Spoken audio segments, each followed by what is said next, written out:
చలికాలంలో చాలా మంది శరీరాన్ని వెచ్చగా ఉంచుకోవడానికి ఉదయాన్నే టీ తాగుతుంటారు. అయితే ప్రతిరోజు టీ తాగడం వల్ల బొడ్డు కొవ్వు పెరుగుతుందా, బరువు పెరుగుతుందా అనే సందేహం చాలా మందిని వెంటాడుతుంది. ఈ భయంతో కొందరు చలికాలంలో టీ తాగడాన్ని పూర్తిగా మానేయాలని కూడా ఆలోచిస్తుంటారు. అయితే చాయ్ను పూర్తిగా మానేయాల్సిన అవసరం లేదని ఆయుర్వేద వైద్యులు తెలిపారు.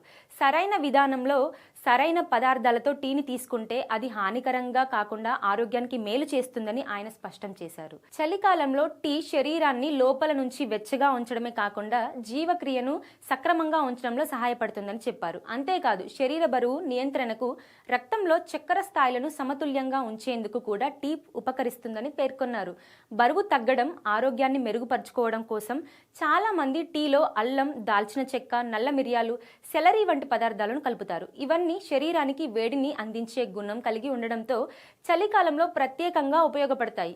ఈ సహజ పదార్థాలు జలుబు, దగ్గు వంటి సమస్యలను నివారించడంలో, జీర్ణక్రియను మెరుగుపరచడంలో, మెటబాలిజాన్ని పెంచడంలో సహాయపడతాయి. అల్లం, దాల్చిన చెక్క లేదా నల్ల మిరియాలతో తయారైన టీ శరీరాన్ని లోపల నుంచి వేడి చేస్తుందని నిపుణులు చెబుతున్నారు. ఇది రోగనిరోధక శక్తిని పెంచి కొవ్వు కరుగుదలకు కూడా తోడ్పడుతుందని వారు పేర్కొన్నారు. అందువల్ల టీని పూర్తిగా మానేయాల్సిన అవసరం లేదని, అయితే టీలో అధికంగా చక్కెర లేదా పాలు కలపకుండా జాగ్రత్త పడాలని సూచిస్తున్నారు. ముఖ్యంగా మితంగా టీ తాగడం చాలా అవసరమని నిపుణులు స్పష్టం చేశారు.